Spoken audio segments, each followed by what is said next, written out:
새, 봄. 옛날에 마음씨 좋은 농부가 아들과 함께 살고 있었습니다. 가난한 농부에게는 과일나무 한 그루가 전부였지만 정성을 다해 키웠습니다. 나무가 점점 자라자 줄기에서는 가지 삼형제가 차례대로 쑥 솟아올랐습니다.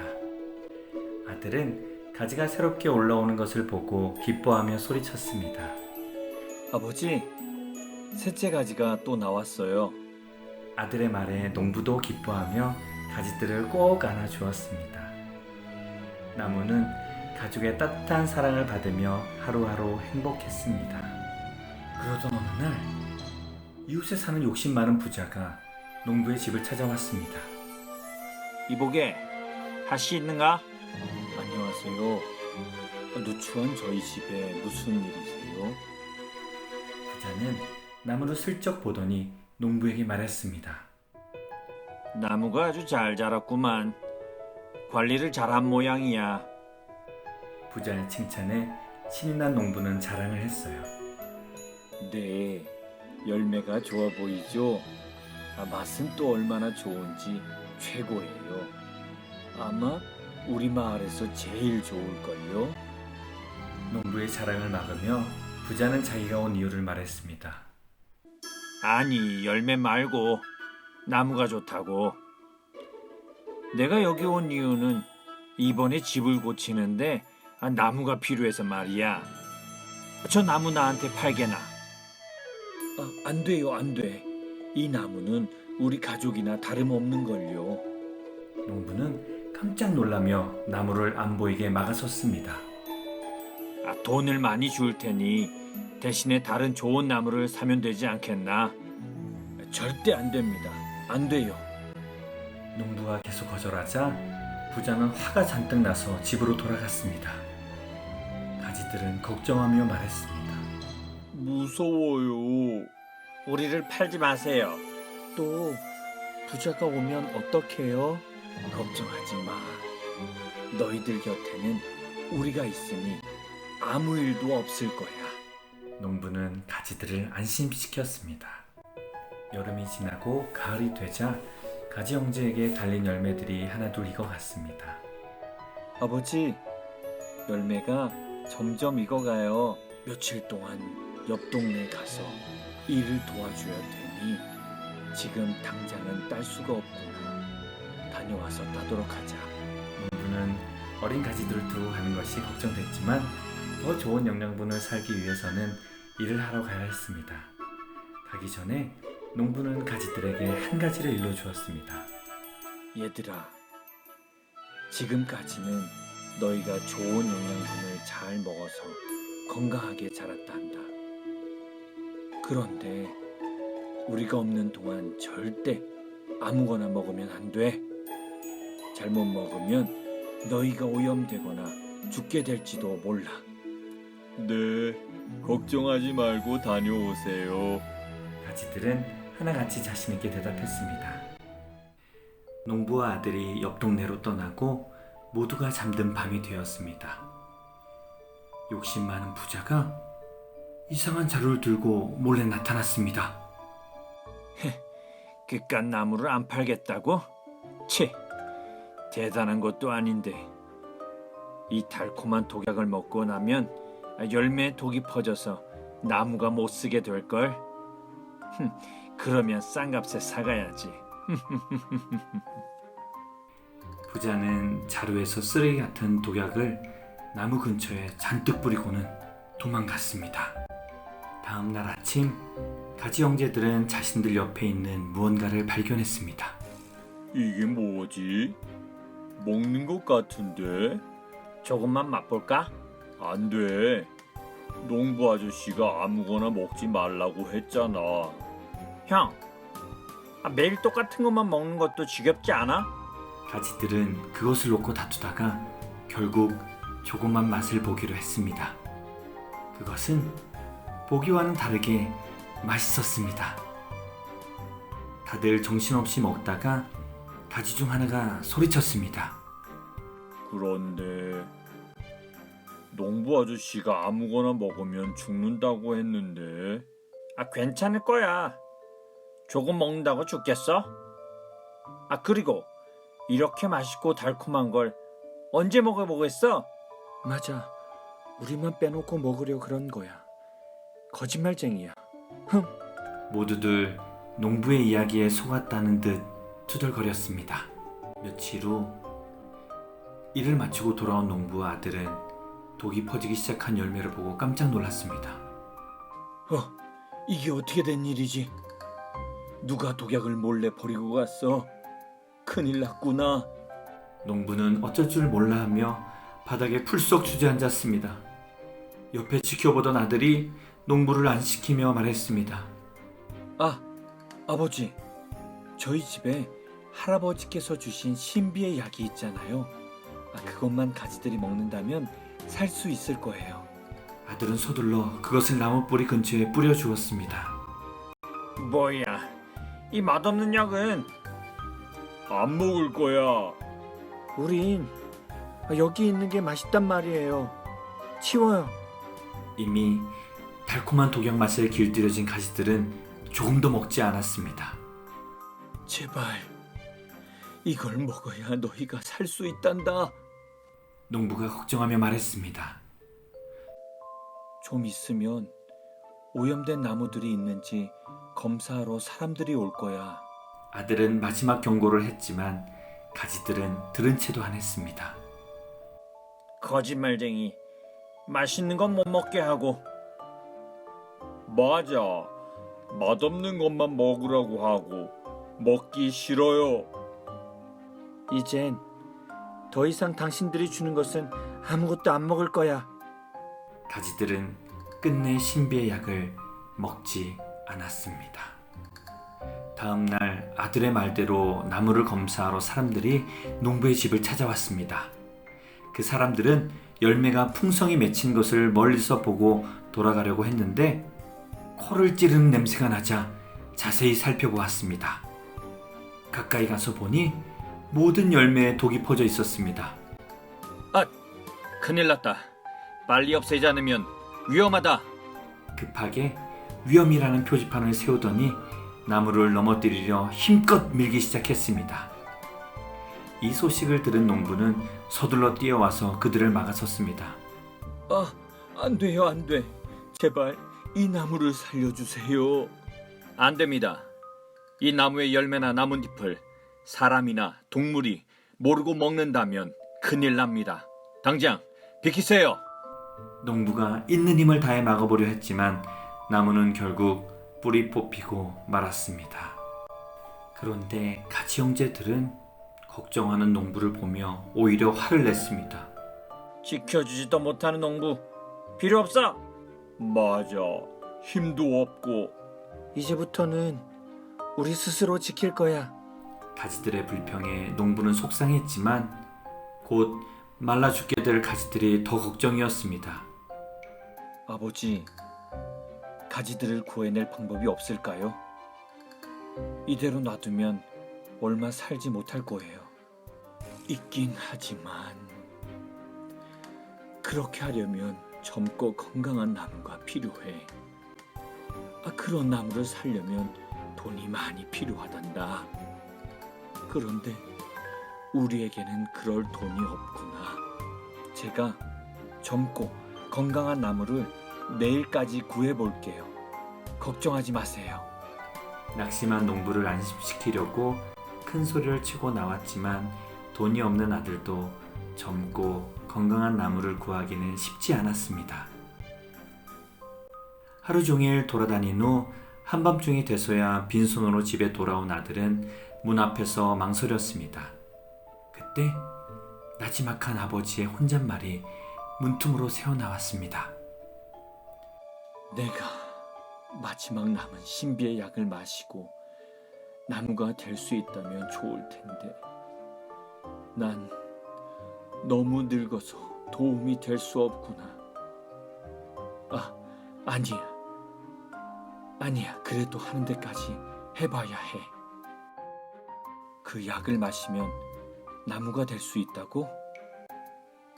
아버지께서 이 가지들을 살리기 위해 직접 나무가 될 생각까지 하시다니. 늙으신 아버지를 위해선. 농부의 혼잣말을 듣고 아들은 남아있는 신비의 약을 들고 몰래 밖으로 나왔습니다. 내일 아침이 되면 가지를 잘라가려고 일꾼들이 올 텐데 가지들을 살리기 위해선 이 방법밖에 없겠지? 아들은 몇 번이고 망설이다 약을 입에 대고 마시기 시작했습니다. 아들은 고통스러워하며 점점 모습이 변해갔습니다. 잠시 후 신비의 약이 없어진 것을 알고 뒤늦게 농부가 뛰어왔습니다.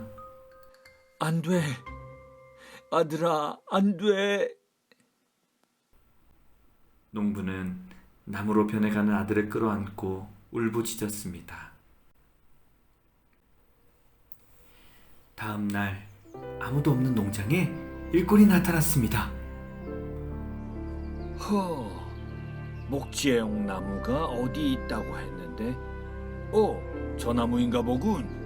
초라하게 누워있는 가지들에게 성큼성큼 다가갔습니다. 일꾼이 도끼로 가지들을 자르기 시작하자 가지들이 화를 냈습니다. 우리한테 왜 이래요? 너희들은 이제 좋은 열매도 맺지 못하니 쓸모가 없어. 목재로 써야 하니 조용히 있어. 일꾼이 다시 도끼질을 시작하려 하자 셋째 가지가 급한 마음에 말을 더듬으며 거짓말을 했습니다. 저희가 아니에요. 저기 있는 나무를 잘라야 해요. 셋째 가지가 가리킨 곳에는 아들이 변하여 된 나무가 있었습니다. 깜짝 놀란 일꾼은 그 아들 나무에게 직접 물어보았습니다. 내가 보기엔 아닌 것 같은데 얘 말이 사실이니? 이때 대답을 들을 필요도 없다는 듯이 둘째 가지가 아들 나무의 대답을 막았습니다. 맞다니까요. 아들 나무는 거짓말을 하는 가지들을 가만히 쳐다보았습니다. 도끼질로 인해 곧 죽을 것 같은 가지들이 불쌍한 표정을 지어 보였습니다. 네, 저를 잘라가세요. 저를 잘라서 가져가세요.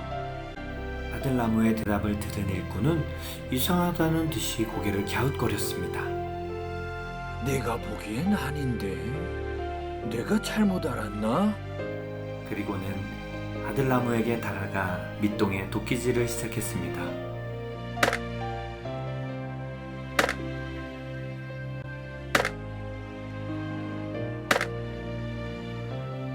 도끼가 아들 나무를 내리찍을 때마다 비명을 지르고 싶을 만큼 아팠지만 아버지인 농부의 마음을 생각한 아들 나무는 꾹 참았습니다. 그때 가지 형제들은 살았다는 생각에 낄낄거리며 말했습니다. 휴, 살았다. 큰일 날 뻔했네. 하마터면 우리가 죽을 뻔했는데 빨리 말하길 잘했어. 갑자기 저 나무가 생겨서 휴, 살았네. 가지들은 자신들이 당장 죽지 않은 것만 다행이라 생각했습니다. 이제 아들 나무는 죽어 밑동만이 남아 있었습니다. 잘려나간 아들 나무의 밑동에서는 계속해서 진액이 피처럼 흘러내렸습니다. 며칠 후 남아있던 아들 나무의 밑동에서 이상한 변화가 생겼습니다. 죽었던 나무의 밑동에서 작은 싹이 나오기 시작했습니다. 아들 나무는 눈을 살며시 뜬 채 힘들어하며 말했습니다. 내가 다시 살아났어. 이제는 저 가지들을 살릴 수 있게 되었어.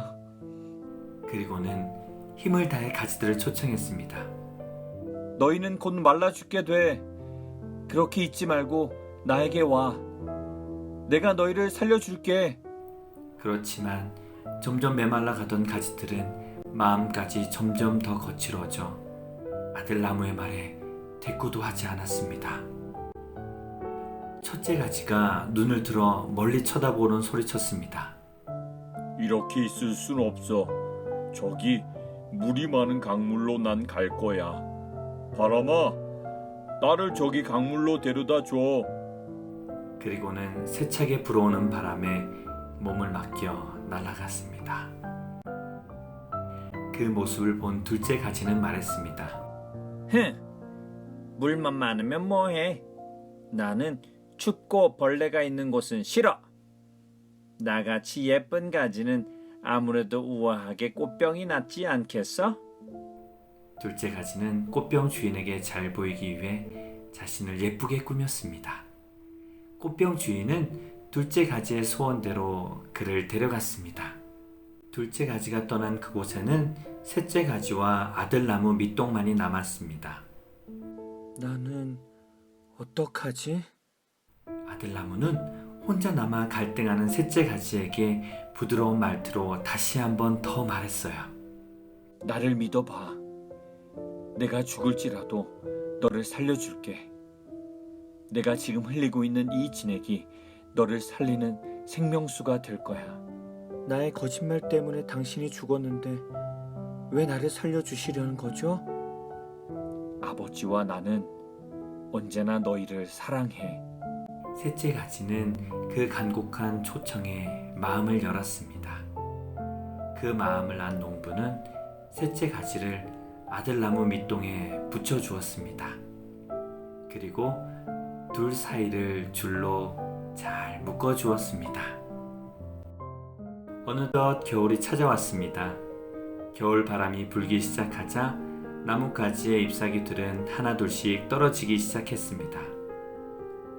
강가로 간 첫째 가지의 나뭇잎도, 꽃병 속에 자리 잡은 둘째 가지의 나뭇잎도, 아들나무에게 온 셋째 가지의 나뭇잎도 다 떨어졌습니다.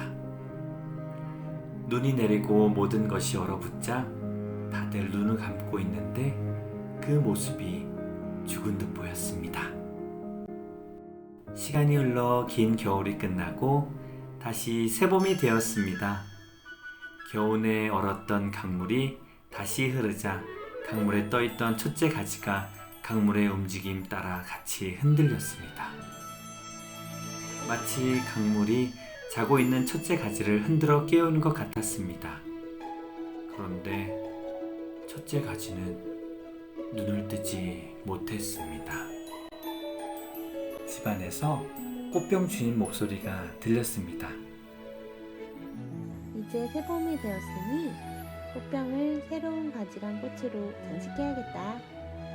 꽃병 주인이 둘째 가지를 꽃병에서 꺼냈는데도 둘째 가지 역시 눈을 뜨지 못했습니다. 골짜기를 따라 달려온 산들 바람이 아들나무에게 붙어있는 셋째 가지를 간질렀습니다. 간지러워. 누구야? 큰형이야? 하지마. 잠에서 깬 셋째 가지가 일어나 보니 아들나무가 자기를 꼭 잡고 있었습니다. 서둘러 첫째 가지와 둘째 가지를 찾아보고는 앙상하게 죽어있는 두 가지를 발견했습니다. 큰형, 작은형, 얼른 일어나. 새봄이야. 아무리 큰 소리로 불러도 두 형들은 조금도 움직이지 않았습니다. 어떻게 된 거야? 물이 많고 편안한 곳에서 영원히 살 거라고 했잖아, 형. 울부짖던 막내 가지가 지난 가을 일이 모두 생각이 났습니다. 형들은 모두 죽었는데 나는 어떻게 다시 살 수 있었던 거죠? 너는 겨울 동안 내 품에서 생명수를 먹어서 살 수 있었단다. 너희들을 살리기 위해 내가 신비의 약을 마시고 나무로 변했지. 그리고 너희를 대신해서 죽어 밑동만 남았지만 다시 살아나 너도 살릴 수 있게 됐단다. 셋째 가지는 그제야 모든 것을 깨닫고 울먹이며 말했습니다. 그랬군요. 그것도 모르고 나는 정말 나쁜 가지네요. 어렵게 구해오신 양분과 약은 먹지도 않고 거짓말로 아들 나무님을 죽게 만든 나쁜 가지예요. 난 살 가치가 없어요. 아들 나무는 셋째 가지를 안아주며 말했습니다. 아니야. 내가 얼마나 소중한데. 지금은 작고 연약해도 너는 최고의 과일 나무의 가지란다. 너를 통해서 최고의 과일들이 나올 거야. 정말요? 다시 그렇게 될 수 있을까요? 그렇고 말고 바람이 불어 내가 쓰러지면 밤중이라도 아버지께서 너를 다시 세우고 너의 영양분을 위해서라면 어디든지 달려가실 거야. 세상의 엄마들은 혹시 자기 자식을 잊을지 몰라도 우리는 절대 너를 잊지 않을 거야. 셋째 가지는 아들나무의 말을 듣고 자신의 잘못을 뉘우치며 펑펑 울었습니다. 이 모습을 보는 농부도 감격하여 둘을 꼭 안아주었습니다.